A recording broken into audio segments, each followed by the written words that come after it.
जय हिंद आप सभी लोगों को। स्वागत है आप सभी का एक बार फिर से आपके अपने YouTube चैनल एग्जाम प्लस पे। आज की इस वीडियो में हम लोग करंट अफेयर के रिवीजन को करेंगे और अब से डेली इसी समय पे हम लोग करंट अफेयर के MCQ की एक क्लास जो विथ एक्सप्लेनेशन होगी उसको किया जाएगा, जिसमें आपको क्वेश्चंस दिए जाएंगे। क्वेश्चंस आपके हिंदी इंग्लिश दोनों में होंगे, बाइलिंगुअल होंगे और उसका एक्सप्लेनेशन भी उसी के आंसर को देने के साथ ही आपको बता दिया जाएगा। तो आज से हम लोग करेंगे शुरुआत और ये अगस्त 2021 से हम लोग करंट अफेयर्स के क्वेश्चंस को उठा रहे हैं, वहां से लेके आ रहे हैं, क्योंकि अब जो भी अपकमिंग एग्जामिनेशंस होंगे हम सभी लोग जानते हैं कि लास्ट 6 मंथ्स कुछ ज़्यादा ही प्रीशियस होता है उसके लिए। करंट अफेयर के पॉइंट ऑफ व्यू से अगर हमको क्वेश्चंस को देखें, हम एग्जाम के नेचर को देखें हम, तो लास्ट 6 मंथ से क्वेश्चंस ज़्यादा आते हैं। तो अब जो भी अपने अपकमिंग एग्जामिनेशंस हैं वो फरवरी और मार्च में हैं, तो उसके पहले हम सभी लोग इस सभी टॉपिक को अगस्त से उठा के पूरा कंप्लीट आउट कर लिया जाएगा। तो करंट अफेयर में सिर्फ एमसीक्यू ही नहीं, एमसीक्यू के साथ एक्सप्लेनेशन भी रहेगा। आप सभी लोग को कमेंट करने के लिए समय दिया जाएगा, तो आप सभी लोग अपने ऑप्शंस को कमेंट करिएगा और कमेंट करने के साथ ही साथ ज़रूर से उसके एक्सप्लेनेशन को भी अच्छे से समझिएगा, ताकि आपके दिमाग में अच्छे से उस क्वेश्चन की जो भी एसेंस हैं, जो भी बेसिक्स हैं, जो भी पॉइंट हैं, वो आपके दिमाग में बैठ सकें। तो चलिए शुरू किया जाता है आज के अपने इस सेशन को। और आज के इस सेशन का आपका पहला क्वेश्चन है, justice NK Sodhi is the chairperson of which panel of SEBI? न्यायमूर्ति एनके सोडी सेबी के किस पैनल के अध्यक्ष हैं? And the options are take over panel, take down panel, build up panel या option last D both B and C. तो आप फटाफट से कमेंट में अपने आंसर करिए कि जस्टिस एनके सोडी सेबी के किस पैनल के अध्यक्ष बने हैं या किस पैनल के अध्यक्ष हैं। And the correct answer is option A, take over panel is the correct answer. The Security and Exchange Board of India has reconstituted its takeover panel under the chairmanship of Justice N.K. Sodhi, who is the former Chief Justice of High Court of Karnataka and Kerala. The panel has been constituted under the Regulation 11(5) of the Regulations 2011, and the panel investigates matter related to exemptions from the mandatory open offer that an acquirer needs to make to minority shareholders. ठीक है, तो ये जो security यानी कि सेबी है, security and exchange board of India, इसने अपने टेक ओवर पैनल को फिर से कंस्टिट्यूट किया है और जो इसके चेयरमैनशिप जिसके अंडर में है वो है जस्टिस एनके सोडी। एनके सोडी ये कर्नाटक और केरला हाई कोर्ट के फॉर्मर चीफ जस्टिस हैं। और ये जो पैनल आपका बनाया गया है, इस पैनल का कंस्टिट्यूशन किया गया है रेगुलेशन 2011 जो एक्ट है उसके अंतर्गत इसको किया गया है। और इसका बेसिक काम है कि जो छोटे शेयर होल्डर्स हैं, माइनर शेयर होल्डर्स हैं, उनके मैटर्स को इन्वेस्टिगेट करना। Next, the world investment report 2021 has released by which organisation? किस संगठन ने विश्व निवेश रिपोर्ट 2021 जारी की है? And the options are reporter beyond border, Greenpeace international, IMF या अंकटाड। तो इनमें से कौन सा वो संगठन है ऑप्शन ए, बी, सी और डी में से जिसने 2021 की विश्व निवेश रिपोर्ट को जारी किया है? फटाफट से सभी लोग कमेंट में अपने आंसर को करते जाइए। Option A, B, C, D में से जो करेक्ट आंसर है उस ऑप्शन को आप लोग जल्दी से कमेंट करिए फटाफट से। And the correct answer is UNCTAD is the correct answer. The UN Conference on Trade and Development, UNCTAD, has recently released the World Investment Report 2021.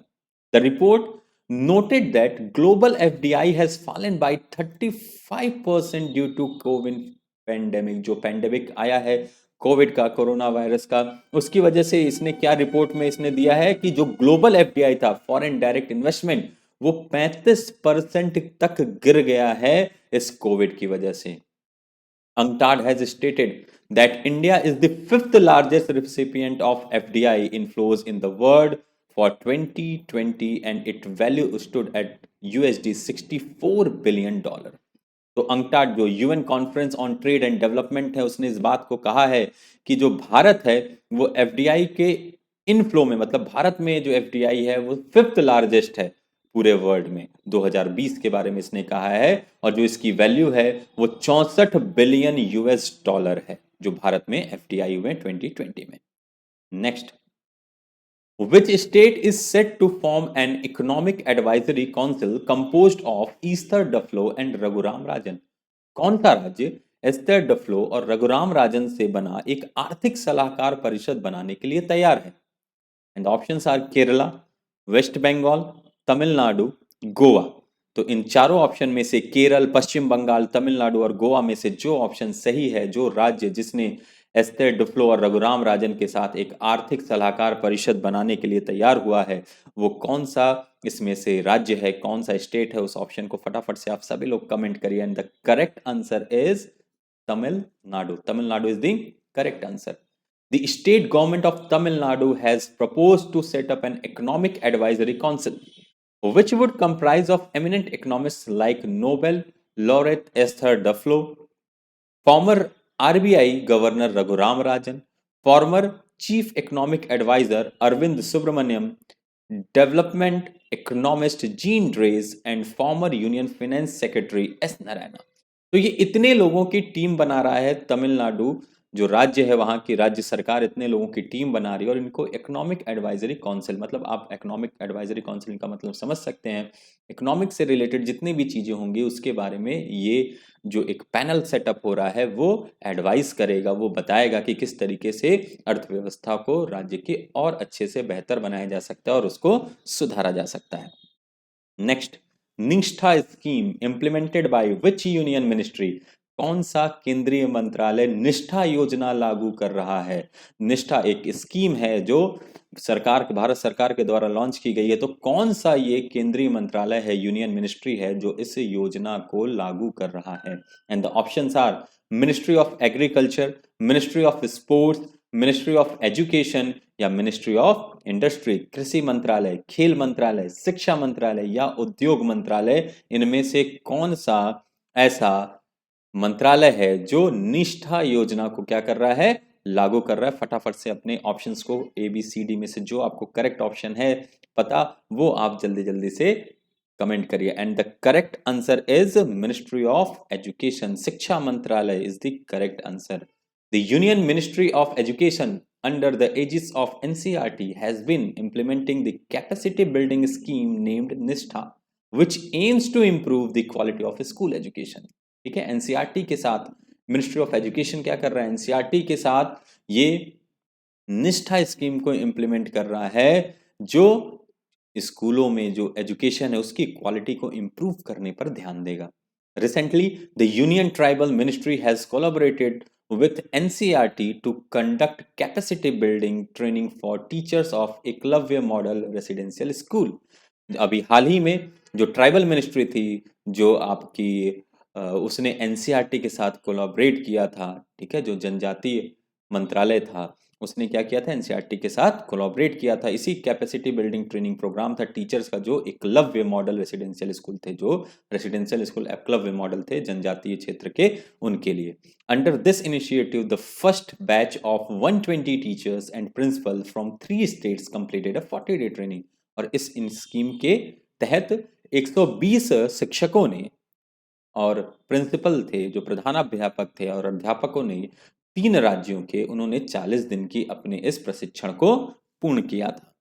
Next, river Varuna and Assi flow through which Indian state? हाल ही में खबरों में रही वरुणा और अस्सी नदियां किस भारतीय राज्य से होकर बहती हैं?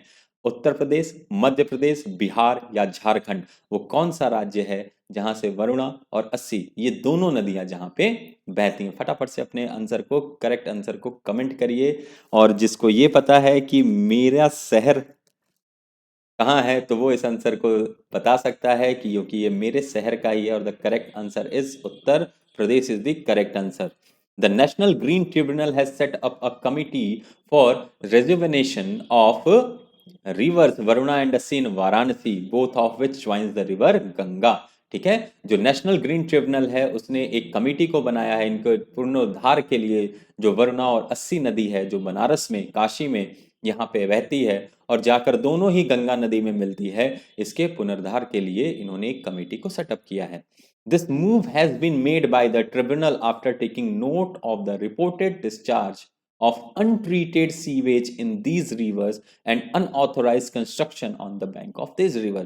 इस मूव को इस काम को इसलिए किया जा रहा है जो ट्रिब्यूनल ने कर रहा है क्योंकि उसने इस रिपोर्ट को देखा, इस चीज को देखा कि अनट्रीटेड सीवेज मतलब सीवर को बिना ट्रीट किए ही, बिना उसको और साफ किए हुए जो हानिकारक उसमें से केमिकल्स हैं, गंदगियां, उनको बिना निकाले ही इन नदियों में डाल दिया जा रहा है। और जो इसके इन नदियों के किनारे, इनके बैंक पर, इनके किनारों पर अनऑथोराइज्ड कंस्ट्रक्शन भी कराए जा रहे हैं, जिसके बाद नेशनल ग्रीन ट्रिब्यूनल ने कमेटी को बनाया और इसके ध्यान के लिए और रख रखाव के लिए, इनके पुनरुद्धार के लिए, पुनर्जागरण के लिए कह सकते हैं आप, इन्होंने इस कमेटी को फॉर्म किया है।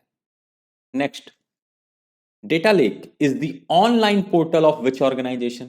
डेटा लेक किस संगठन का ऑनलाइन पोर्टल है? इसरो, नासा, एनएचएआई या आईसीएमआर। इनमें से किसका डेटा लेक जो है ये एक ऑनलाइन पोर्टल है? इनमें से किस ऑर्गेनाइजेशन का? फटाफट से अपने आंसर को आप सभी लोग कमेंट करिए। Option A ISRO, option B NASA, option C NHAI and option C DICMR। तो कौन सा करेक्ट आंसर है? The correct answer is NHAI is the correct answer.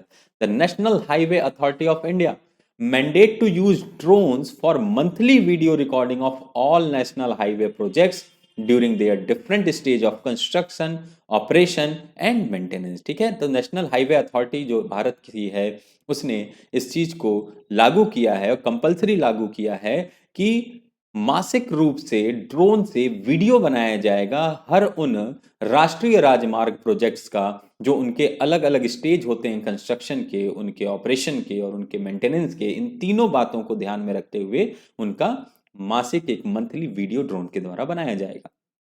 NHAI has directed contractors to carry out the drone video recording in the presence of the supervision consultant and upload the status of the current and last month on data lake, the portal of NHAI। और NHAI ने निर्देशित भी किया है जो भी contractor है उस ड्रोन वीडियो को वो एक सुपरविजन कंसल्टेंट के प्रेजेंस में, उनकी उपस्थिति में इस वीडियो रिकॉर्डिंग को देखें और इसको अपलोड करें, इसकी वर्तमान स्थिति भी जो उस राजमार्ग की होगी और उसके लास्ट मंथ की यानी पिछले महीने की भी जो स्थिति उसकी थी, जो डेटा लेक NHAI के पोर्टल पे अवेलेबल है वहां पे। Next, name the nodal ministry of the deep ocean mission. Deep ocean mission का नोडल मंत्रालय कौन सा है? Ministry of climate, ministry of home affairs, ministry of earth sciences या बोथ ए एंड सी। जलवायु मंत्रालय, गृह मंत्रालय, पृथ्वी विज्ञान मंत्रालय या ए और सी दोनों। वो कौन सा मंत्रालय है जो डीप ओशन मिशन का नोडल मंत्रालय है? जल्दी जल्दी से अपने करेक्ट आंसर को, ऑप्शंस को आप सभी लोग फटाफट से कमेंट करिए और करेक्ट आंसर इसका क्या है? The ministry of earth sciences, पृथ्वी विज्ञान मंत्रालय is the correct answer. The Union Cabinet has approved a deep ocean mission to study biodiversity, impact of climate change, and establish an offshore marine station to explore source of thermal energy। जो union cabinet है, केंद्र है, उसने approve कर दिया है deep ocean mission को, वहां की विविधता को पढ़ने के लिए, जो भी क्लाइमेट में चेंज हो रहा है, मौसम में बदलाव हो रहा है, उसका क्या प्रभाव पड़ेगा उसके स्टडी के लिए, और एक मरीन स्टेशन को भी स्टैब्लिश करने के लिए जो इस बात के लिए पता लगा सके कि जो भी थर्मल एनर्जी है उसका सोर्स क्या है। The ministry of earth sciences is the nodal agency. और इसकी नोडल एजेंसी कौन सी है? तो मिनिस्ट्री ऑफ अर्थ साइंसेज इसकी नोडल एजेंसी है। Next, in which state the national maritime heritage complex is to be developed. राष्ट्रीय समुद्री विरासत परिसर किस राज्य में विकसित किया जाना है? केरला, गुजरात, गोवा या Maharashtra. Option A Kerala, option B Gujarat, option C Goa and option D Maharashtra. तो in which state the national maritime heritage complex is to be developed. राष्ट्रीय समुद्री विरासत परिसर किस राज्य में विकसित किया जाना है। जो भी करेक्ट ऑप्शन है आप जल्दी से उसको फटाफट से कमेंट करिए and the correct answer is Gujarat. Gujarat is the correct answer. The ministry of culture and ministry of ports shipping and waterways sign and memorandum of understanding MOU for cooperation in development of national maritime heritage complex NMHC। इसके full form को भी ध्यान में रखिएगा, कभी कभी आपको इसके फुल फॉर्म की भी जरूरत पड़ जाती है, तो आप इसके फुल फॉर्म को भी जरूर से ध्यान में रखिएगा। ठीक है, heritage complex NMHC at Lothal Gujarat. कहाँ पे हो रहा है ये? लोथल। लोथल के बारे में आप वैसे भी जानते हैं, इसका हिस्टोरिकल महत्व भी है। तो लोथल जो गुजरात में है वहां पे इसको किया जा रहा है। A world class facilities to be developed near the ASI site of Lothal. जो आर्कोलॉजिकल सर्वे ऑफ इंडिया की साइट है, जो पुरातत्विक विभाग की साइट है लोथल की, उसी के पास इसको डेवलप किया जा रहा है और ये अहमदाबाद गुजरात से लगभग 80 किलोमीटर की दूरी पर स्थित है। The complex would be developed as an international tourist destination where the maritime heritage of India would be showcased. इसको अंतरराष्ट्रीय जो पर्यटक हैं उनके लिए उसका एक केंद्र बनाने के लिए डेवलप किया जा रहा है, जहां मैरीटाइम हेरिटेज है जो भारत का, उसको शोकेस किया जाएगा, उसको दिखाया जाएगा। Name the lead institution of India for the BRIC network university. BRICS network विश्वविद्यालय के लिए भारत का प्रमुख संस्थान कौन सा है? IIT Kharagpur, IIT Bombay, IIT Madras या IIT मंडी। इनमें से कौन सा संस्थान है जो प्रमुख है ब्रिक्स नेटवर्क विश्वविद्यालय के लिए?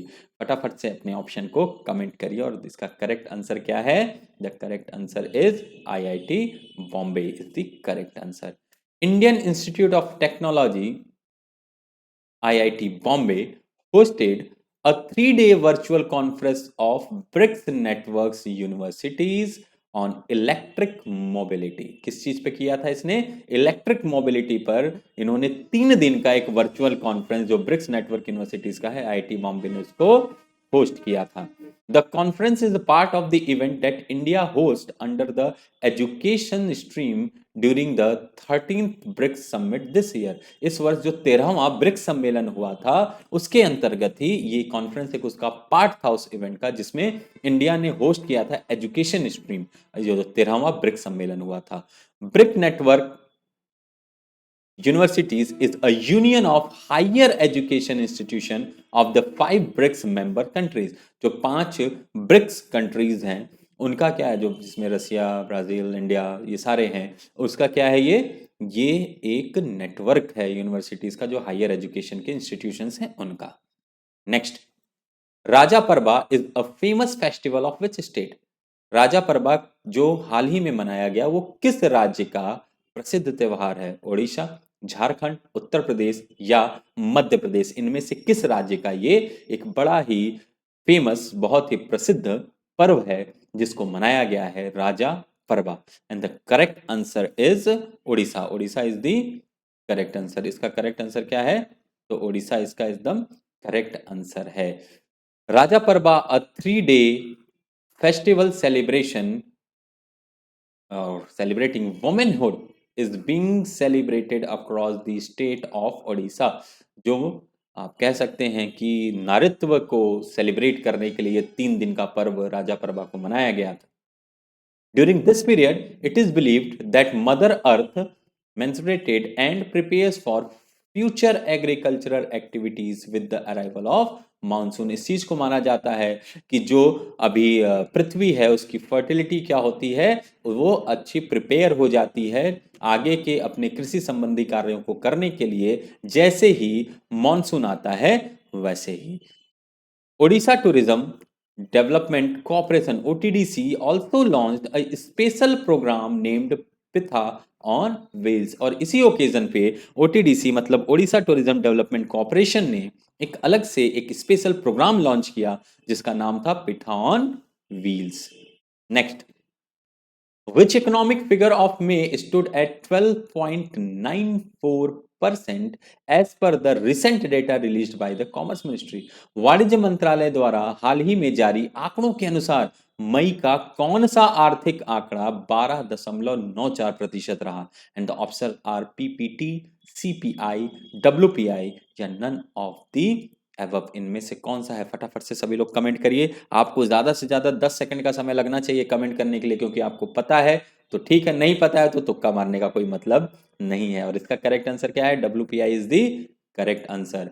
As per the recent data released by the union commerce ministry, wholesale inflation stood at 12.94% in the month of May 2021। जो होलसेल का प्राइस इंडेक्स था वो कहां पे था? 12.94% पे था। This is the fifth straight month on surge seen in the wholesale price index based inflammation. ये लगातार पांचवा महीना है जिसमें इस चीज को देखा गया है। In April 2021 world wholesale price index inflation hit double digit at 10.49%। और ये डबल डिजिट पे कब टच किया था? ये तो अप्रैल 2021 में इसने डबल डिजिट को टच कर लिया था, जो 10.49% के साथ। The wholesale price based inflation rose due to rising prices of crude oil and manufactured goods. तो क्यों बढ़ रहा है ये होलसेल प्राइस इंडेक्स? जो जो आपके क्रूड ऑयल है, उसका कच्चा तेल है, उसकी जो दाम है वो बढ़ने की वजह से, और जो मैन्युफैक्चर्ड गुड्स हैं, जो बनाए जा चुके गुड्स हैं, उनके दामों में वृद्धि की वजह से ये बढ़ रहा है। Next, the name of the continuous positive airway pressure machine developed by IIT Ropar. IIT Ropar द्वारा विकसित continuous positive airway pressure machine का नाम क्या है? प्रतिष्ठा वायु, निर्मल वायु, प्राण वायु या जीवन वायु? इसमें से कौन सा नाम करेक्ट है? कौन सा ऑप्शन सही है? फटाफट से कमेंट करिए। जो आईआईटी रोपड़ के द्वारा continuous positive airway pressure machine को बनाया गया है। And the correct answer is Jeevan Vayu. Jeevan Vayu is the correct answer. The Indian institute of technology IIT Ropar has, IT खाली यहां हो गया, ये आईआईटी होगा, IIT Roper has developed a device that can be used as a substitute for continuous positive airway pressure machine। ठीक है, ये इसको यूज किया जा सकता है सीपैप की जगह। जो सीपैप था, आपने सीपैप का नाम हो सकता है सुना हो, कोविड के समय में कि पेशेंट को सीपैप पे रखा जा रहा है, सीपैप के ले जाया जा रहा है, तो वो उसके ही एक विकल्प के रूप में इन्होंने तैयार किया है। और इसका नाम इन्होंने क्या दिया है? Jeevan Vayu. The machine can deliver high flow oxygen up to 60 litre per minute. और ये प्रति मिनट 60 लीटर ऑक्सीजन का प्रवाह कर सकती है। The CPAP therapy helps to ensure that the airways do not collapse while the patient breathe during sleep। और इसको किस चीज के लिए CPAP थेरेपी को यूज किया जाता है? कि जब फेफड़ों में इन्फेक्शन वगैरह हो जाता है, सांस लेने में तकलीफ होती है, तो ऐसा ना हो कि सोते वक्त पेशेंट जब सो रहा हो उस समय वो कोलैप्स कर जाए, जो इसी सांस की कमी की वजह से, इसके लिए CPAP थेरेपी को यूज किया जाता है। The new device which functions without electricity is the first to be design in India. ये बिना बिजली के चलने वाला पहला एक यंत्र है जो भारत में डिजाइन किया गया है इस तरह का। Shenzhou 12 is the new space mission of which country? Shenzhou 12 जो हाल ही में चर्चा में रहा, किस देश का नया अंतरिक्ष मिशन है? चाइना, हांगकांग, ताइवान या साउथ कोरिया? ये एक स्पेस मिशन है जिसका नाम है सेंजोउ 12। तो ये इनमें से, इन चार देशों में से किस देश का ये अंतरिक्ष मिशन है, स्पेस मिशन है? फटाफट से आंसर करें। करेक्ट आंसर इसका क्या है? तो करेक्ट आंसर इसका चाइना। सेंजोउ 12 इसका मतलब क्या होता है? डिवाइन वेसल, मतलब पवित्र वेसल। वो will be the third of 11 missions to complete China space station by 2022। China ने 2022 तक अपने 11 मिशन को, स्पेस मिशन को कंप्लीट करने की बात कही है, और उनमें से ये कौन सा है? उनमें से ये तीसरा है जो 2022 तक इनको कंप्लीट करना है। A Chinese space craft, a long Mark rocket carrying 3 men to an orbiting space module is to be launched for a 3 month stay। 3 महीने तक ये लोग वहां रहेंगे और 3 व्यक्तियों को ये स्पेस के, अपने जो ऑर्बिट है उसके स्पेस में ये भेजेंगे। This is the first time China send is to send human into the space after 2016। 2016 के बाद पहली बार ये अब चाइना मनुष्य को स्पेस में भेज रहा है। China also aims to send a robotic cargo resupply spacecraft and 3 more astronauts this year। China ने इस बात पे भी एम किया हुआ है कि वो एक रोबोटिक कार्गो रिसप्लाई स्पेसक्राफ्ट को भी भेजेगा इस साल के अंत में, और 3 और एस्ट्रोनॉट्स को भेजेगा इसी वर्ष के अंत तक।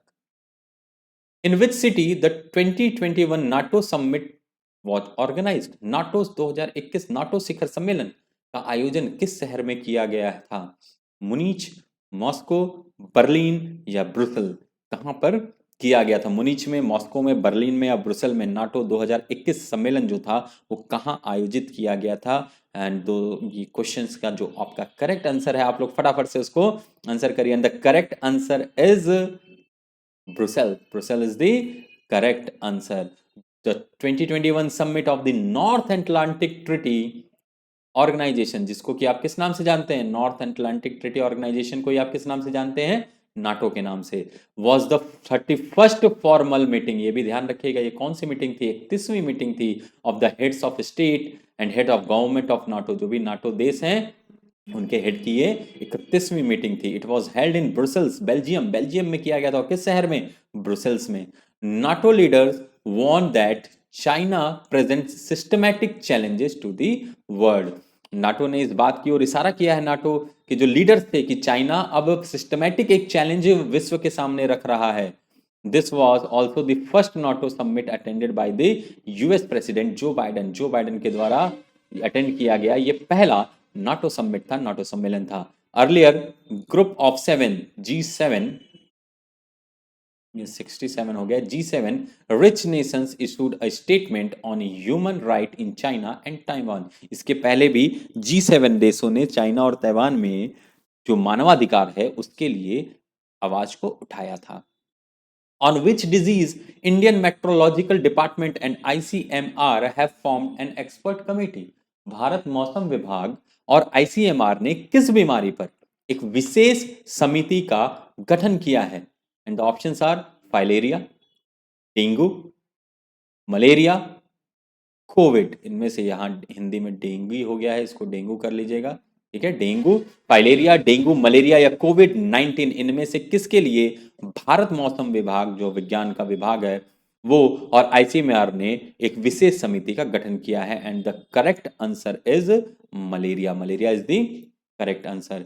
इंडियन मेट्रोलॉजिकल डिपार्टमेंट, जिसको आप किस नाम से कभी कभी शॉर्ट फॉर्म भी मिल जाता है, IMD, and the Indian council of medical research ICMR in association with malaria no more NGO, एक एनजीओ है जिसका नाम है मलेरिया नो मोर, उस एनजीओ के साथ मिलके इन्होंने क्रिएट किया है एक India integrated interagency expert committee on malaria and climate, IEC नाम इसको दिया गया है, ठीक है। क्या नाम है पूरा इसका? India interagency expert committee on malaria and climate. It aims to explore the and provide climate based solution for fast tracking malaria elimination in India. और इस कमेटी को बनाया गया है, इसका मेन मकसद क्या है कि जो क्लाइमेट बेस्ड सॉल्यूशन है उसको, उसके जरिए मलेरिया को बहुत तेजी से ट्रैक किया जाए और एलिमिनेट कर दिया जाए भारत से। Next, new shepherd is the rocket system of which space agency? New shepherd जो हाल ही में चर्चा में रहा वो किस अंतरिक्ष एजेंसी का रॉकेट सिस्टम है? Blue origin, NASA, ISRO, space x. Blue origin आप जानते हैं अमेजन का है, नासा यूएस का, इसरो इंडिया का और स्पेस एक्स एलॉन मस्क का है। तो इनमें से कौन सी वो स्पेस एजेंसी है जिस स्पेस एजेंसी का ये रॉकेट सिस्टम है जिसका नाम है new shepherd? And the correct answer is blue origin is the correct answer.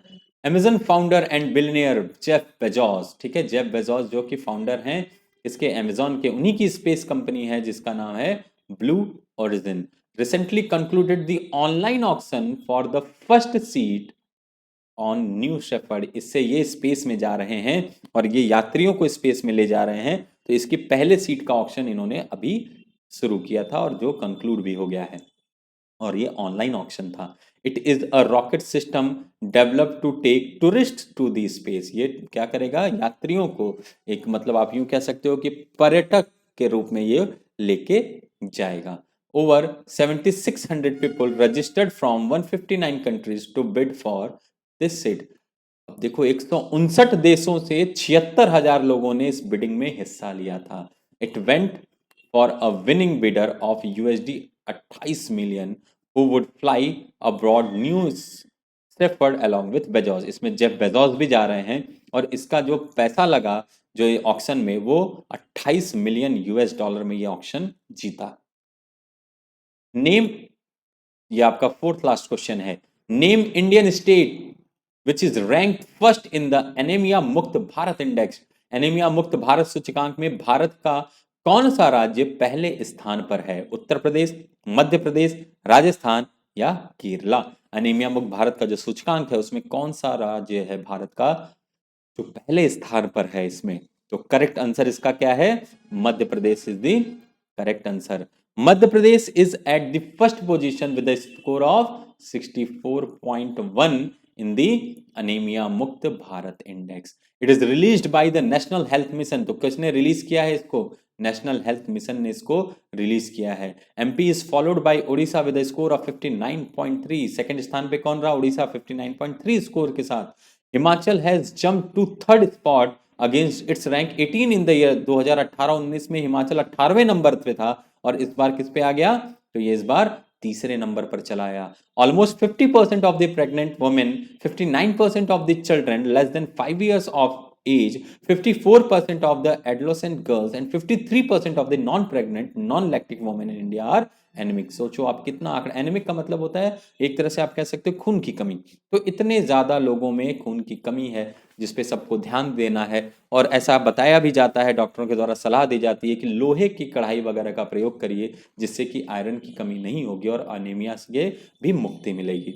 Next, which country spent the highest amount on nuclear weapons as per ICAN recent report. ICAN की हालिया report के अनुसार किस देश ने परमाणु हथियारों पर सबसे अधिक राशि खर्च की है? बड़ा ही एक दुखद ये है, जो हथियार के रूप में जब ये परमाणु का प्रयोग कर रहे हैं और उस पर भी राशि बहुत ज्यादा खर्च होती है।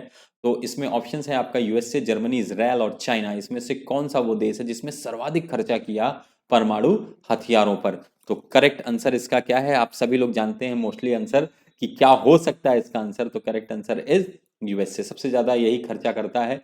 तो Geneva based international campaign to abolish nuclear weapons has released a report title complicit 2020 global nuclear weapon spending. ठीक है, जो जेनेवा है वो अब लोग इस बात पे ध्यान दे रहे हैं कि जो न्यूक्लियर वेपन है उसको धीरे धीरे खत्म किया जाए, उस पर जो लागत लग रही है, उस पर जो ध्यान दिया जा रहा है, उसका जो वृद्धि हो रहा है वो पृथ्वी के लिए पूरे खतरा है, तो उसको कम किया जाए। तो अभी उसने complicit 2020 global nuclear weapon spending को कौन कितना खर्चा कर रहा है एक रिपोर्ट निकाली है इस टाइटल के साथ। The report detailed the spending of 9 countries on their weapons. तो 9 देश हैं जिनका जो अपने हथियारों पर खर्चा कर रहे हैं उसकी पूरी डिटेलिंग है। The companies that profited among others, the amount had an increase of 1.4 billion from the last year. मतलब पिछले साल जितना खर्चा हुआ था उससे 1.4 बिलियन डॉलर ज्यादा खर्चा इस साल हुआ है हथियारों पर। USA tops the list with an expenditure of $37.4 billion. तो 37.4 बिलियन का खर्चा किसने किया है? अमेरिका ने किया है। और इसके बाद चाइना ने किया है 10.1 बिलियन का। फिर उसके बाद रसिया, यूके और फ्रांस आते हैं अगले अगले स्लॉट। यानी पहले पे कौन है? यूएसए, दूसरे पे चाइना, तीसरे पे रशिया, चौथे पे यूके और पांचवें पे France. Second last question, the open societies statement was adopted eight which summit. Open societies statement जो सुर्खियां बटोर रहा था वो किस शिखर सम्मेलन में अपनाया गया था? G7 summit, G20 summit, ASEAN summit या आरसेप समिट। G7 शिखर सम्मेलन, G20 शिखर सम्मेलन, एशियान शिखर सम्मेलन या RCEP शिखर सम्मेलन, किस में ओपन सोसाइटीज स्टेटमेंट को अपनाया गया था? फटाफट से आंसर करिए अपने ऑप्शंस को और इसका करेक्ट आंसर है G7 summit. The open societies statement was adopted at the end of G7 outreach session। तो G7 outreach session के जब अंतिम था उसी समय इसको अडॉप्ट किया गया था। which encourages the values of freedom of expression। तो ये किस चीज को बढ़ावा दे रहा है? बोलने की या अभिव्यक्ति की आजादी पर कि जो उसके जो वैल्यूज हैं उसको बढ़ावा दे रहा है। The title of the session was building back together open societies and economics. तो इस नाम के साथ इस सेशन को क्या टाइटल दिया गया? Building back together open societies and economics नाम के साथ ये जो इन्होंने ओपन सोसाइटीज स्टेटमेंट था इसको अडॉप्ट किया था। Indian prime minister Narendra Modi was invited as the lead speaker during the event. तो इस G7 समिट में इस दौरान नरेंद्र मोदी जो भारत के प्रधानमंत्री हैं उनको प्रमुख वक्ता या मुख्य वक्ता के रूप में बुलाया गया था, आमंत्रित किया गया था। Last question, the world giving index 2021 has released by which organisation? कौन सी संस्था वर्ल्ड गिविंग इंडेक्स 2021 जारी की है? Bill and Melinda Gates foundation, Azim Premji foundation, Interpol या चैरिटीज एड फाउंडेशन? इनमें से कौन सा वो संस्था है जिसने वर्ल्ड गिविंग इंडेक्स 2021 को जारी किया है? And the correct answer is charity aid foundation is the correct answer. The world giving index WGI, इसको ध्यान रखना, फुल फॉर्म को, एब्रीविएशंस को हमेशा आप लोग ध्यान रखा करिए, है ना। तो world giving index WGI for the year 2021 has been released by the charities aid foundation CAF. The report states that COVID-19 and associated lockdowns have changed the giving behavior of countries across the globe. जो pandemic आया था, जो corona virus की वजह से, COVID-19 की वजह से, इस रिपोर्ट में इस बात को बताया गया है, दर्शाया गया है कि जो डोनेट करने का, दान देने का या देने का जो बिहेवियर था पूरे इस पृथ्वी पे अलग अलग देशों का, वो थोड़ा चेंज हो गया है इस पैंडेमिक के बाद, जो लॉकडाउन लगा उसके बाद। India stands eight 14th most generous countries in the world. जो भारत है वो 14वें स्थान पर है देने सबसे ज्यादा वो जेनरस कंट्री देने में 14वें स्थान पर है, और इंडोनेशिया जो है वो पहली रैंक पे है इसमें। तो इस चीज को जो कोविड-19 की वजह से आया था, जो देने का एक था, दिया जाता है, मदद की जाती है, उसके ये इंडेक्स है। तो ये था आज का आपका करंट अफेयर्स का सेशन, और एग्जाम प्लस की टीम आपके साथ लगातार बनी रहेगी। इसी तरीके से करंट अफेयर, मैथ्स, फिर GS के टॉपिक्स को भी हम लोग लेके आएंगे, इंग्लिश के टॉपिक को भी लेके आएंगे, हिंदी के टॉपिक को भी लेके आएंगे, और चाइल्ड डेवलपमेंट वगैरह जो टेट के टॉपिक हैं उसको भी सबको लेके आएंगे। तो आप सभी लोग लगातार बने रहिए। रोज हम लोग इसी टाइम पे करंट अफेयर को MCQ के माध्यम से और उसके एक्सप्लेनेशन के माध्यम से डेली देखा, पढ़ा और समझा जाएगा। तो मिलते हैं आप सभी लोगों से रात में 10 बजे आपके मैथ्स की लाइव क्लास में, और कल सुबह इसी समय पे आपके करंट अफेयर्स की MCQ विद एक्सप्लेनेशन की क्लास में। तब तक के लिए आप सभी लोगों को जय हिंद।